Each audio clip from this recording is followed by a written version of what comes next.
selamat datang di channel YouTube kami. Pernah gak sih kalian waktu sekolah punya pengalaman yang masih ingat sampai sekarang? Setiap orang pasti pernah mengalami pengalaman kurang mengenakan ataupun pengalaman menyenangkan waktu sekolah dulu.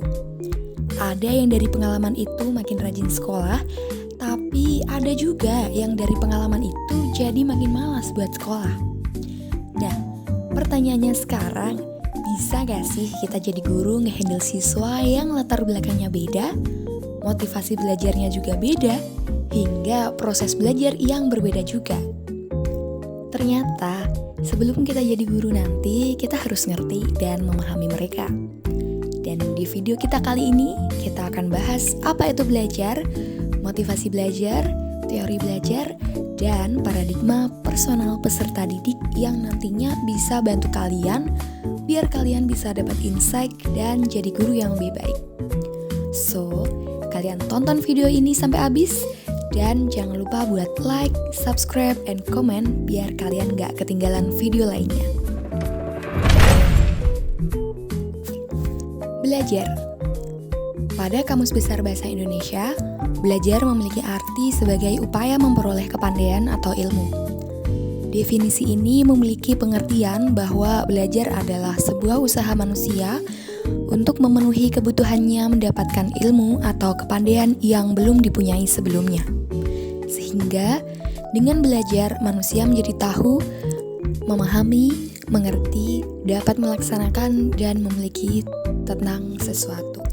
Pritchard tahun 2008 menyatakan bahwa belajar memiliki arti to gain knowledge of or skill in something through study, teaching, instruction, or experience.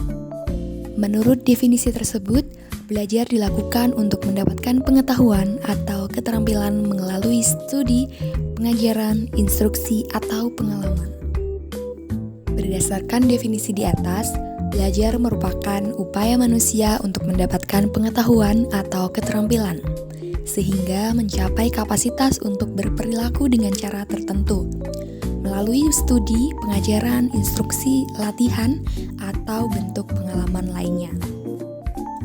Oke, dari definisi di atas juga dapat disimpulkan bahwa terdapat beberapa ciri dalam belajar, yakni belajar ditandai dengan adanya perubahan tingkah laku atau change behavior.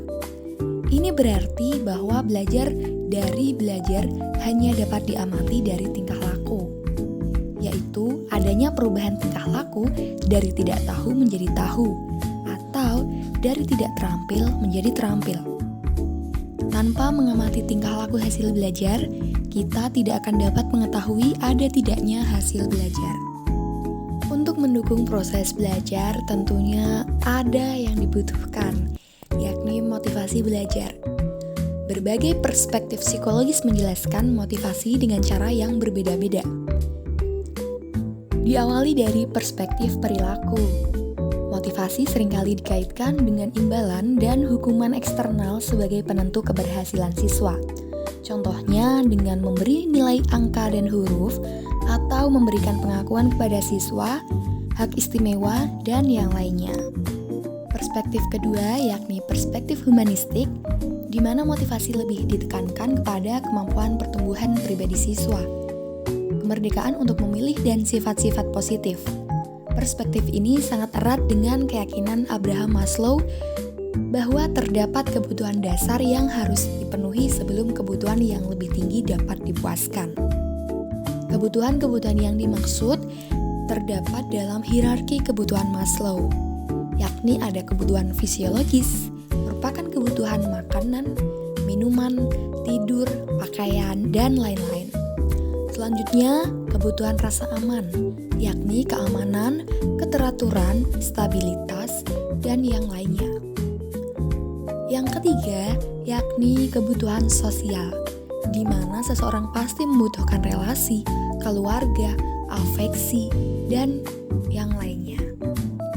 Kebutuhan yang keempat yakni penghargaan, di mana setiap orang setelah mencapai 3 kebutuhan di bawahnya, pasti dia membutuhkan pencapaian, status, tanggung jawab, dan reputasi. Yang terakhir yakni Maslow menilai bahwa itu merupakan puncak dari hierarki kebutuhan, yakni aktualisasi diri, berupa pengembangan diri dan pemenuhan ideologi. Perspektif yang ketiga, yakni perspektif kognitif.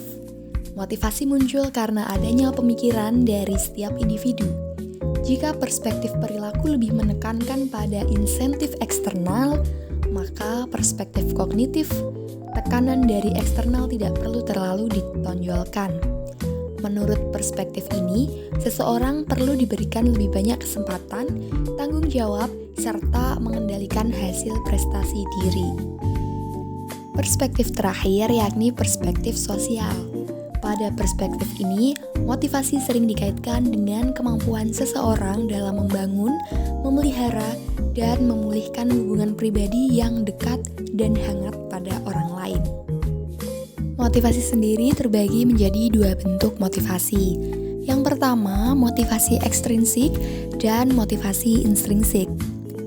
Motivasi ekstrinsik terkait dengan kegiatan melakukan sesuatu yang bertujuan untuk mendapatkan sesuatu yang lain. Sementara itu, motivasi intrinsik berkaitan dengan motivasi internal yang ada pada diri seseorang untuk dapat melakukan kegiatan berdasarkan minat dan kemauannya sendiri. Selanjutnya, kita akan mempelajari tentang teori-teori belajar. Teori yang pertama, pemahaman dan proses belajar orang dilihat dari perubahan tingkah laku mereka. Teori ini berpusat pada interaksi yang diberikan atau stimulus dan respons yang dihasilkan. Aplikasinya, teori ini menekankan aktivitas. Contohnya, seorang guru memberitahu kepada murid bahwa hari ini akan makan pisang. Siswa mendapatkan stimulus berupa bentuk, warna, dan rasa. Sehingga di rumah mereka bercerita kepada ibunya, apa itu pisang? Mereka bisa menjelaskan pisang berasa manis. Penerapan teori behaviorisme dalam pembelajaran di sekolah. Belajar dalam pendekatan behaviorisme tidak terlepas dari stimulus yang sudah dibuat oleh guru, agar siswa mampu mengulangi atau berperilaku sesuai dengan yang diharapkan oleh guru. Pemberian stimulus berulang sehingga terjadi pembiasaan dilakukan kepada peserta didik tentu saja harus sesuai dengan tujuan pembelajaran. Adanya stimulus sesungguhnya menjadi sebuah perangkat keras agar proses dan hasil belajar bisa dikembangkan sedemikian rupa namun tetap berada dalam konteks tujuan pembelajaran.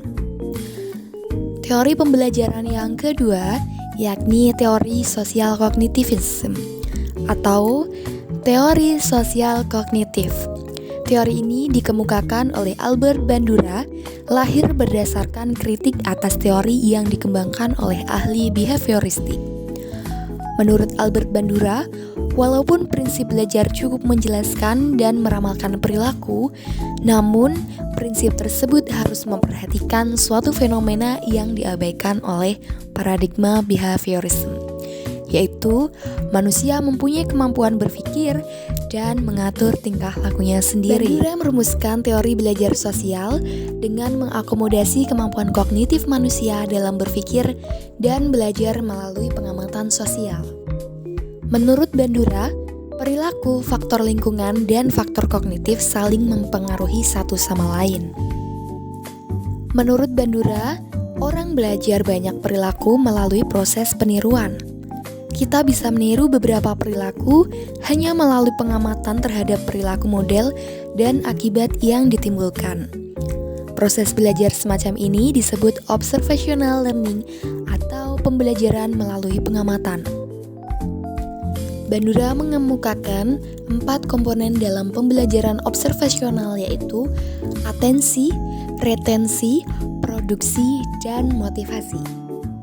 Teori terakhir yakni teori dari pandangan konstruktivisme.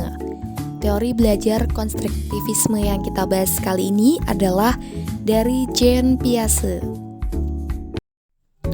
Pada pandangan konstruktivisme, pengetahuan tumbuh dan berkembang melalui pengalaman. Pemahaman perkembangan semakin dalam dan kuat apabila selalu diuji oleh berbagai macam pengalaman baru. Menurut Piaget, manusia memiliki struktur pengetahuan dalam otaknya, seperti sebuah kotak-kotak yang masing-masing memiliki makna yang berbeda-beda. Oleh karena itu, menurut Piaget, sebenarnya saat manusia belajar telah terjadi dua proses dalam dirinya. Pertama, proses organisasi informasi, yaitu ketika manusia menghubungkan informasi yang diterimanya dengan struktur-struktur pengetahuan yang sudah disimpan atau sudah ada sebelumnya. Yang kedua, yakni proses adaptasi, yaitu proses yang berisi dua kegiatan. Pertama, menggabungkan atau mengintegrasikan pengetahuan yang diterima oleh manusia atau disebut dengan asimilasi. Belajar bukan hanya memperbaiki tingkah laku, namun juga pola pikir atau kita kenal dengan istilah mindset. Pola pikir inilah yang akan mempengaruhi seseorang untuk memahami dirinya sendiri dan dunia luar. Pola pikir ini dibagi ilmuwan menjadi dua, yakni fixed mindset yang punya keyakinan kalau mereka tidak dapat mengembangkan kecerdasan dan bakat mereka. Orang dengan mindset ini akan takut untuk mencoba hal baru meskipun memiliki kesempatan. Sementara pola pikir yang lain, yakni growth mindset, selalu berpikir optimis dan terbuka bahwa kecerdasan bisa tumbuh seiring berjalannya waktu. Sehingga orang dengan pola pikir ini sangat optimis untuk memperoleh keberhasilan. Penerapan teori-teori ini bisa dilihat dari contoh kasus yang sudah kita pelajari. Pada kasus pertama, kenapa peserta didik mampu mengerjakan soal dengan baik pada percobaan kedua? Didasari oleh perkembangan kognitif anak dan pola belajar behavioristik.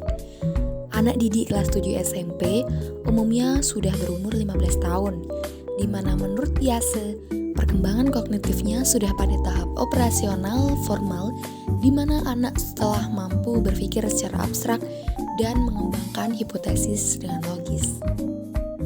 Kegiatan belajar yang dapat diterapkan adalah kegiatan belajar yang menuntut atau mengedepankan perubahan perilaku siswa sebagai hasil proses pembelajaran dan bersifat mekanis. Pada kasus kedua, menurut kami, yang dapat Rina lakukan untuk membantu peserta didiknya sesuai dengan tahapan perkembangan usia adalah dengan cara mengidentifikasi kemampuan peserta didik dengan melakukan pengamatan kepada peserta didik. Setelah itu, guru melakukan penilaian awal yang didasarkan pada usia peserta didik. Apabila di dalam satu kelas terdapat peserta didik dengan usia yang berbeda, maka guru harus memberikan pembelajaran yang berbeda sesuai dengan usia peserta didik. Contoh, apabila di kelas 1 SD ada peserta didik yang berusia 6 dan 7 tahun, maka pembelajaran menghitung bagi peserta didik berusia 6 tahun harus berbeda dengan peserta didik yang berusia 7 tahun. Selanjutnya, kami juga menyarankan hal tersebut karena setiap usia peserta didik memiliki tahapan perkembangan yang berbeda. Hal tersebut sesuai dengan teori dari Piaget mengenai 4 tahapan perkembangan kognitif, yaitu sensori, motorik, praoperasional, operasional konkret, dan formal operasional. Peserta didik berusia 6 tahun masuk ke dalam tahapan perkembangan praoperasional.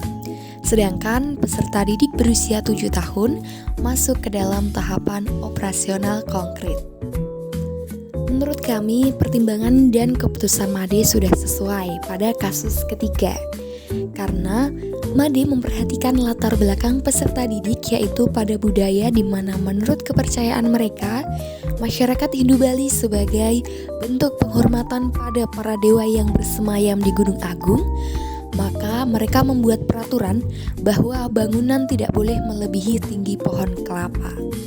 Selain itu, Made juga memperhatikan aspek perkembangan kognitif peserta didik, yaitu dengan kondisi di Bali yang memang tidak ada bangunan tinggi, maka akan lebih mudah Made untuk menyampaikan tes deskriptif dengan mengambil contoh yang bisa dibayangkan oleh peserta didik, yaitu pantai dan makanan khas Bali. Prinsip yang digunakan Made dalam pembelajarannya adalah prinsip fleksibilitas. yang mana menyesuaikan dengan latar belakang peserta didik. Made memahami betapa pentingnya membuat pembelajaran yang relevan dengan realitas lingkungan peserta didik. Selain itu, Made juga menggunakan teori belajar konstruktivisme, yaitu peserta didik memahami pembelajaran dengan mengkonstruksi dari pengalaman pribadi mereka sendiri. Terima kasih, sekian dari kami. Jangan lupa like dan share video ini biar lebih banyak teman-teman yang mengetahui tentang teori-teori belajar dan cara memahami peserta didik. Thank you.